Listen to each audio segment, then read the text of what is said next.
This week in gaming and tech news, we've got YouTube doubling its requirements to join the partner program. Blizzard apparently are Xbox's top performing studio. We've got some video gamers getting hired. Let's get into it. But first, it may be a little bit cheeky and ask if you like this content, please like and subscribe. It really helps the channel out.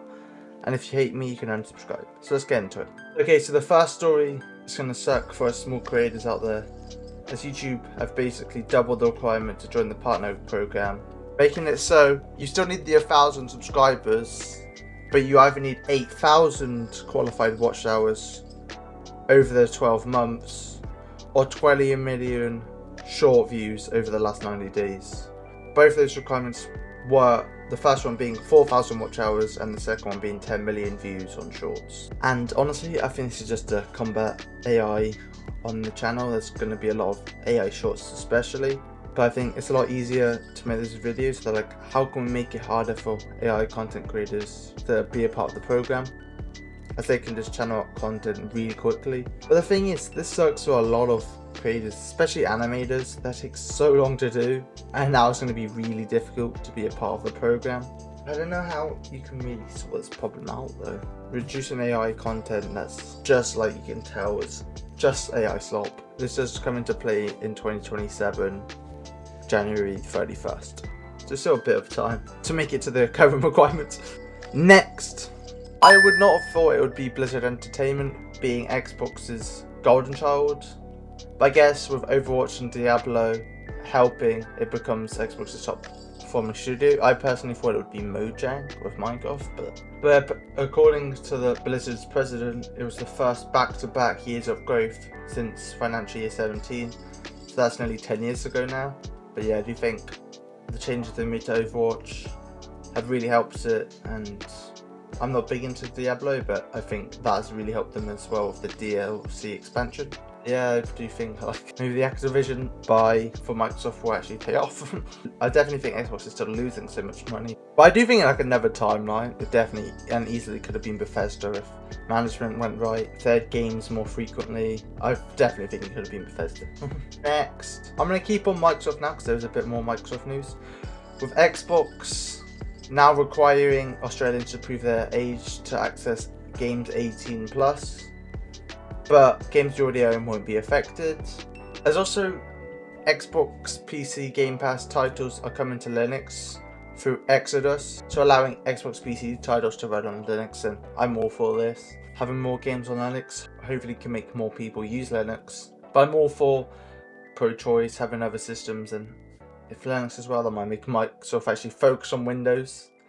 But saying that, Microsoft are raising the price of Windows 11, which won't affect many people as they probably already have a Windows 11 key. But if you're buying a new laptop or getting a new PC, I don't know how you're doing that. Congratulations to you to be able to afford that with the amount of hardware costs, but it might be a little bit more expensive because they've upped the price of Windows 11 by 10%. And I do think the manufacturers will just pass that on to the consumer. They won't just take that for themselves. It's great. Or they could just start using Linux more. Like, we're spending this much for a Microsoft license. Linux is a great alternative.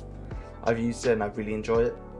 But yeah, I just feel like we need more people to prioritize, well, not prioritize, but put Linux and develop things. But all the money's going on Windows, so that's where their consumer is. So they're like, why should we even focus on Linux when there's very little people comparative to Windows? Yeah, I don't really know the solution to that, but I guess just get more people involved in Linux, and Valve are really good at that with their operating system.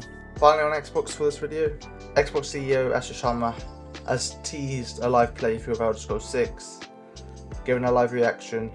The scale and grandeur are incredible, the story is even greater. So that's basically it. She didn't give too much away, it was just a message on X. She did star out the name of the game, with it being 8 characters, but who knows if that's actually going to be the length of the title of the game. Could just be misleading, but she wants to push Bethesda's games, man. She's like, what have we been doing? This game was showed 8 years ago, and it's still not out. Yeah, but hopefully it's actually good quality. Next, sad times for you Terraria fans, as after 10 years, Terraria's biggest mod shuts down due There's some grooming allegations. I love Terraria, man, and this mod was really good. And it's sad to see when projects like this go down. These are some really talented devs, and I feel like it's incredible work they've done, but they'll be ceasing all development of the Calamity mod. But I also saw that XOC was trying to like buy the studio and like help them carry on working on it. But I think they rejected that, so I don't think there will be any more work done on this mod. But it's really cool to see what they've done, and we'll just have to see what happens. Next! Okay, it's time for the quickfire. Is anyone surprised about this? ChatGPT and Gemini have both passed 1 billion users, with OpenAI still the chatbot leader. But I honestly, I'm not surprised. They're probably including a lot of cases, like for example, on any Android phone you probably have Gemini built in now, and it's like you accidentally use it, all that comes as the user. So I think this could be like a very misleading data, but I do think a lot more people are using AI now, seeing what it can do, and also there are probably a lot of people using it on accident. Like the amount of websites now that have AI models, APIs built in, like that probably counts as a user now as well. So I do think it's probably not the most accurate like of real world, how many people use it day to day using the actual apps. But Stop Killing Games has joined the lawsuit against Sony over its control of the PlayStation Store pricing. Yeah, there's more backing against Sony as they're trying to monopolize their PlayStation Store and be able to choose the prices and make us spend more money. This is the collective lawsuit against Sony in the Netherlands, which includes basically the Sony tax on games by limiting the sales of PlayStation games on their digital storefront. So I'll keep you updated on how this goes. Okay, Valve had a data leak with a lot of their customers' data likely stolen. Valve notifying recent Steam hardware customers of personal data breaches that may have exposed their name, address, phone number and email.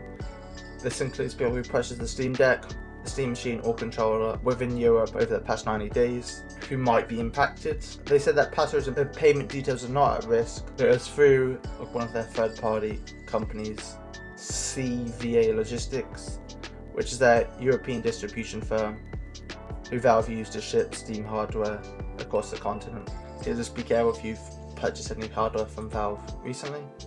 Okay, Warner Bros is under a bit of scrutiny after it collaborated with an AI dog podcast to promote the new movie The End of Oak Street.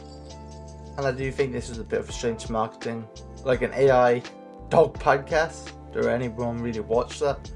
And it's just really strange, and the marketing team was like, yeah, this is definitely the play. AI's the craze now, let's see what we can collab with. And they found this podcast. Or like someone at their team generally watches and like, yeah, this is such a good podcast and we need to advertise on there. Because someone must have known about this beforehand to suggest advertising on it. And it's just, yeah, I just don't think executives at these companies really know what people want. Yeah, it's just so out of touch and had anything. Okay, so there was a rogue AI agent who was tasked with booking a gym class. So you know what it did? They removed a participant off the waitlist and put the user who gave the task on the waitlist. But the thing is, the system allowed that and didn't that, but the AI did try and put the user it took off the system back onto the waitlist, but like laid down the clue.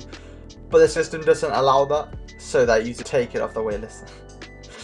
Yeah, so these AIs are already taking over, man. It's also just insane that AI can just find these exploits really easily, basically without even trying, because it would be given a task and it's like doing everything it can do to complete that task.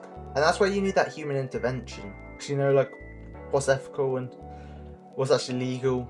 But AI could just cause some chaos if it's given.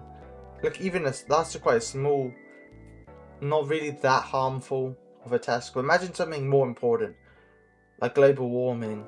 It could be chaotic if it was just in the hands of AI, man. But we need these regulations and just safety checks in place, man. Something quite cool is that you can now stream PlayStation Plus games to Steam Deck without owning a PS5. As a new cloud streaming app which allows you to stream the games to the Steam Deck or Steam Machine has opened for a playtest called the Squidzeyy Remote Play. Man, Sony must be hating this, but hey, I think Sony have just put a target on their back, and you can see the emulation getting better and better for the PlayStation 5, and now there's this. Okay, an AI model creates 16 new viruses that never existed in nature after learning DNA's pattern from 9 trillion nucleotides. with experts warning that such applications are way ahead of necessary guardrails. And this is what AI is just really good at. Just looking at data, finding patterns, and be able to like create stuff from that. And I know it's like it could be good, but it could be bad if it. Like, imagine this got out and it just like deadly. That would just. But this is what everyone's pushing nowadays, AI, and it does have its good use, but it's also really dangerous, like I mentioned earlier. So we just need to get this in check. And finally, on some quite good news. There's a campaign to recruit video gamers into air traffic control jobs, and has been a resounding success according to the US Department of Transport. Head to Secretary Sean Duffy. The hope was to have skilled operators with transferable gaming related skills such as spatial awareness and have them as air traffic control staff. With achieving a 94% hiring goal, has seen the fastest time to ever reach that target, hiring the most candidates in a single year with over 2,000 operators. Yeah, so this is actually, you can actually say now that gaming does get you a job. But that's this week's gaming and tech news, and I'll see you in the next one. Latest gaming and tech news every week, keeping nerds up to date. Yeah, you know